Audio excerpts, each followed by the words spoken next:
किस्से कहानियाँ।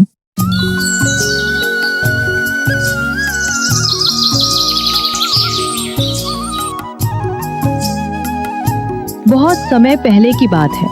उत्तर प्रदेश के एक छोटे से गांव सोनपुर में एक गरीब किसान मुरारी अपनी पत्नी मालती के साथ एक छोटे से घर में रहता था। मुरारी के पास ज्यादा जमीन नहीं थी, लेकिन फिर भी उसे इसका कोई दुख नहीं था। मुरारी हर दिन अपने खेतों में कड़ी मेहनत करता और भगवान से प्रार्थना करता। हे ईश्वर, अपनी कृपा हमेशा हमारे ऊपर बनाए रखना। मुरारी का जीवन शांति से बीत रहा था। एक दिन मालती ने मुरारी से कहा, अजय, इस बार हम किस चीज की खेती करेंगे? मालती, मैं सोच रहा हूँ क्यों ना हम इस बार टमाटर की खेती करें। मैंने मोहन और रामू से सुना है कि इस बार गांव में सभी आलू की खेती करेंगे, जिसकी वजह से मंडी में टमाटर की कमी हो जाएगी। तो अगर हम टमाटर की खेती करेंगे तो हमें खूब मुनाफा होगा। अरे वाह, ये तो बड़ा अच्छा विचार है। अच्छा मालती, सुबह से पेट में अन्न का एक भी दाना नहीं गया है। पेट में चूहे दौड़ रहे हैं। अजय, आप बैठिए, मैं अभी खाना लाती हूँ। फिर दोनों ने खाना खाया और चैन की नींद ली।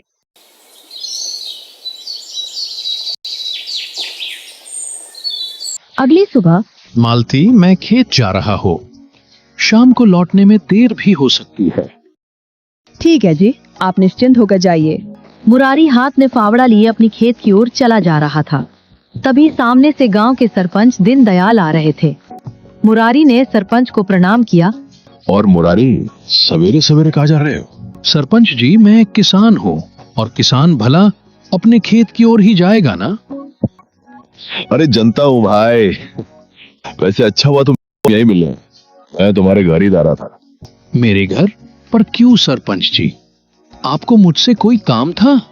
मैंने अपनी बेटी रानी का विवाह धर्मपुर गांव के सरपंच धनराज सिंह के बेटे राजकुमार से तय किया है। इसके शादी के लिए मुझे आलू और टमाटर चाहिए। और गांव में सभी जानते हैं कि तुम्हारी सब्जियां बहुत ही ताजी और अच्छी होती हैं।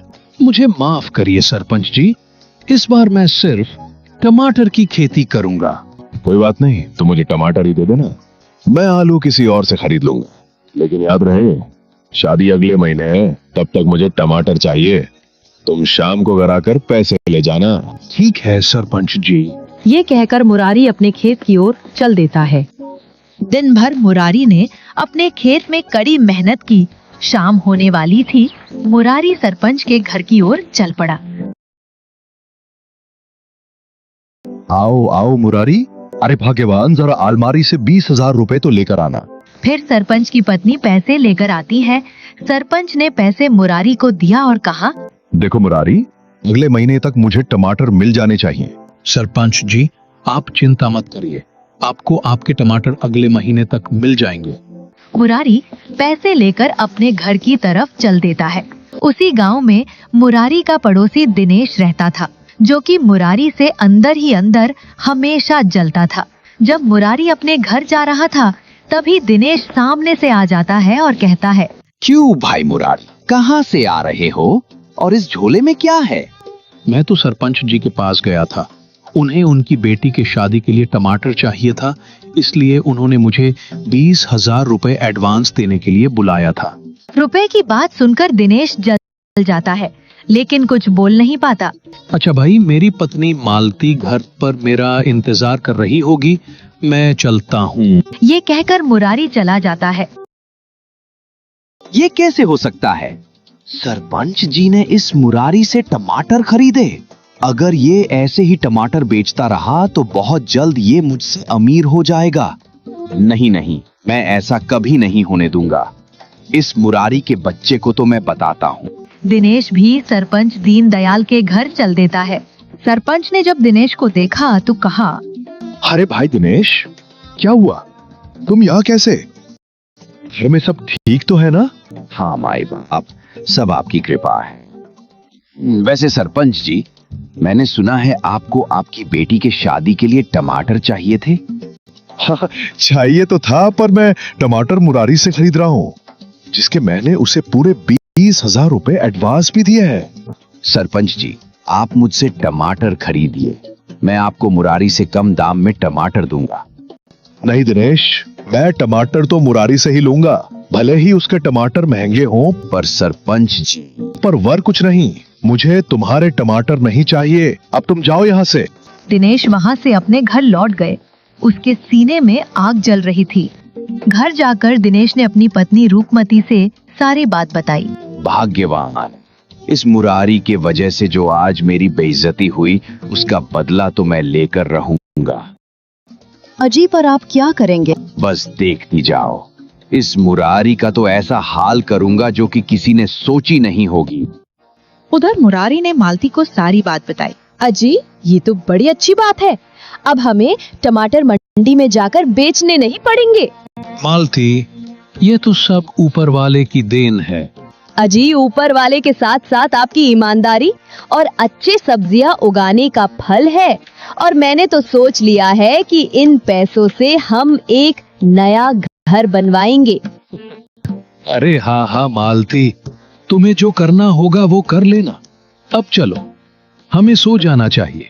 कल सुबह टमाटर की बुआई भी तो करनी है, ताकि अगले महीने तक वो सारे टमाटर उग जाएं और हम उसे सरपंच जी को दे सकें। फिर दोनों पति पत्नी ने खाना खाया और सो गए।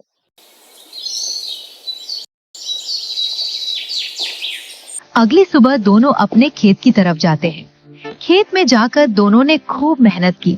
मालती और मुरारी ने अपने खेत में सभी जगह बीज डाला और टमाटर बोए। लो, हो गई टमाटर की बुआई। मालती, मैं तो बहुत थक गया हूँ, चलो घर चलते हैं। फिर दोनों घर लौट आए।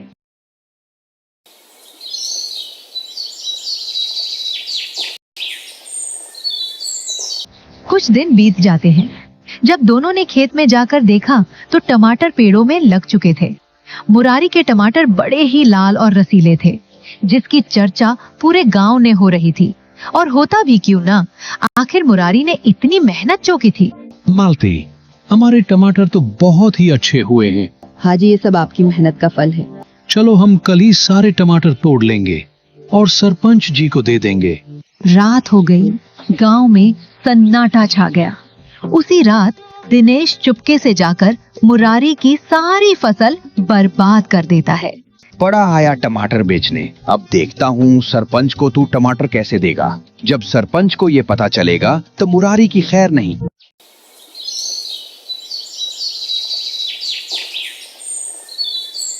अगली सुबह जब मुरारी और मालती अपने खेत पर आए तो उन्होंने देखा कि उनकी सारी फसल किसी ने बर्बाद कर दी है।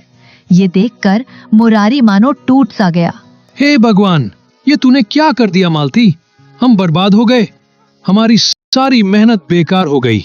अजी, आप चिंता मत करिए, अब जो होना था वो हो गया। लेकिन ये सब किसने किया होगा? अब हम सरपंच जी को क्या जवाब देंगे? अजी, हम दोबारा से मेहनत करेंगे और फिर से टमाटर उगाएंगे। लेकिन हमारे पास एक भी धन नहीं है। जो धन सरपंच जी ने दिया था वो सब तो खत्म हो गए।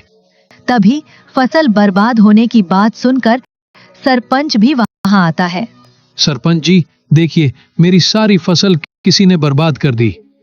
वो सब मैं नहीं जानता मुरारी, मुझे तो टमाटर चाहिए, वो भी शादी से पहले। अगर तूने टमाटर नहीं दिए तो तुझे इस गांव से निकाल दिया जाएगा। सरपंच ये बोलकर वहां से चला जाता है। मुरारी और मालती भी अपने घर उदास होकर लौट जाते हैं। अब घर में खाने को एक भी दाना नहीं था। घर में बची थी तो सिर्फ एक रोटी। तभी एक साधु उनके घर के बाहर आया और बोला, बेटा, मैं बहुत दिनों से भूखा हूँ, मुझे कुछ खाने को दे दो। मुरारी बची हुई एक रोटी लेकर बाहर आया और साधु को दे दिया। अजी, ये आप क्या कर रहे हैं?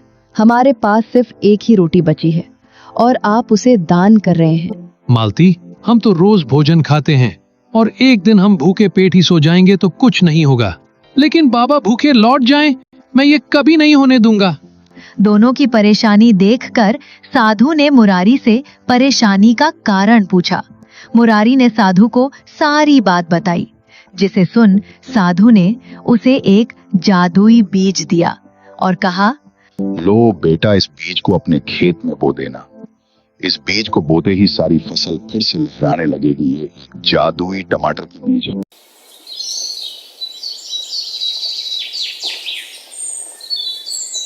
अगले दिन दोनों ने फिर खेत में बीज बोए। जादुई बीज के वजह से कुछ ही देर में सारे पेड़ बड़े हो गए और उसमें टमाटर भी लग गए। ये देख मुरारी और मालती दोनों अचंभित हो गए। फिर दोनों ने सारे टमाटर तोड़ लिए और सरपंच को दे दिए।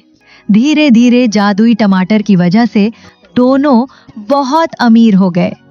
दिनेश बेचारा ये सब देखता रहा और मन ही मन पछताता रहा। दोस्तों, अगर आपको वीडियो पसंद आया हो तो लाइक और शेयर जरूर करें। चैनल को सब्सक्राइब करना ना भूलें और बेल आइकन दबाएं ताकि आप हमारी हर नई कहानी सबसे पहले देख सकें। मिलते हैं अगली मजेदार कहानी में।